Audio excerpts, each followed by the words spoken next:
Morning నుంచి మనం చూస్తున్నాం అల్లు అర్జున్ అరెస్ట్ చేయడము, ఆ పోలీస్ వెహికల్ తీసుకెళ్ళడము. ఎట్లా అనిపిస్తుంది? చాలా అన్ఫేర్ అనిపిస్తుంది. అసలు అలా ఎలా చేస్తారన్న? అక్కడ మూవీ ప్రమోషన్స్కి వెళ్ళారు, చాలామంది వెళ్ళారు.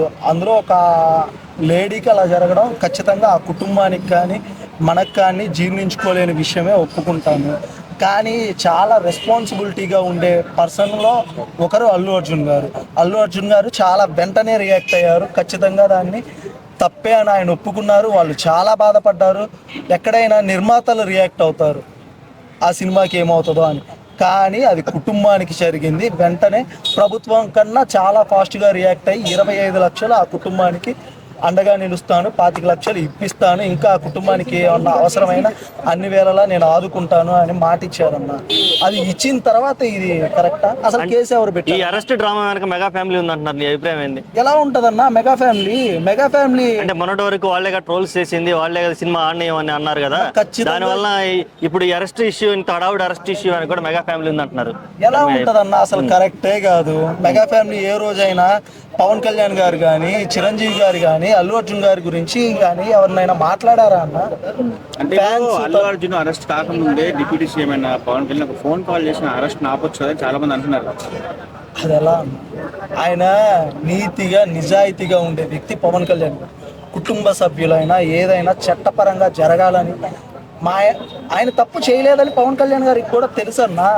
తప్పు చేయనప్పుడు సరే రిలేషన్ ఉంటుంది కదా, అన్నయ్యో అల్లుడో ఏదో ఉంటుంది కదా, అల్లుడైనా సరే నిజాయితీగా బయటికి రావాలని కోరుకుంటాడు. కానీ పార్టీని ఉపయోగించి అంటే తెచ్చిన తర్వాత ఏమంటారన్నా, వీళ్ళ దగ్గర వెనక పాలిటిక్స్ ఉన్నాయి బయటికి తెచ్చారు అంటారు, కానీ నిజాయితీ వ్యక్తి అని ఒప్పుకోరు. అల్లు అర్జున్ జైలుకి పోకుండా ఎందుకు ఎవరు ఆపలేకపోయారు?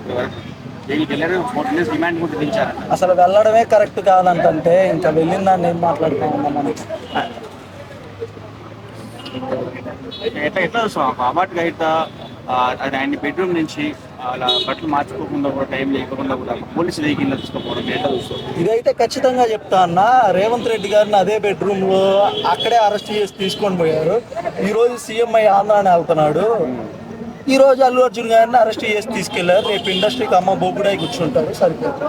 సో ఈ అరెస్ట్ జైలుకి వెళ్ళడం ఆయన ప్లస్ మైనస్? రాజకీయ పరంగా కానీ, ఫ్యాన్స్ పరంగా కానీ అల్లు అర్జున్ ప్లస్ మైనస్? అల్లు అర్జున్ గారికి అయితే ప్లస్. ఏ విధంగా ప్లస్? ఏ విధంగా మీరు ప్లస్ అంటే అల్లు అర్జున్ గారు తప్పు చేయలేదు. ఎంత నిజాయితీ వ్యక్తో మనకి తెలుసు, అందరికీ తెలియాలి కదా.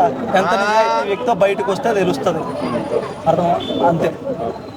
నాన్ బెయిలబుల్ కేసులు పెట్టరా ఆయన మీద? బెయిల్ వస్తుందా రాదా? మరి రిమాండ్ లో ఉన్నారు. మండే అయితే ఖచ్చితంగా రాదు. ఇలా ఈ రోజు ఎందుకు అరెస్ట్ చేస్తారన్న? ఈ రోజు ఎందుకు అరెస్ట్ చేస్తారు? శని ఆదివారాలు కోర్టుకి సెలవు అని చేస్తారా? మండే చేయొచ్చు కదన్నా. లేదు, ముందు మొన్న థర్స్డేనో వెన్స్డేనో చేయొచ్చు కదన్నా.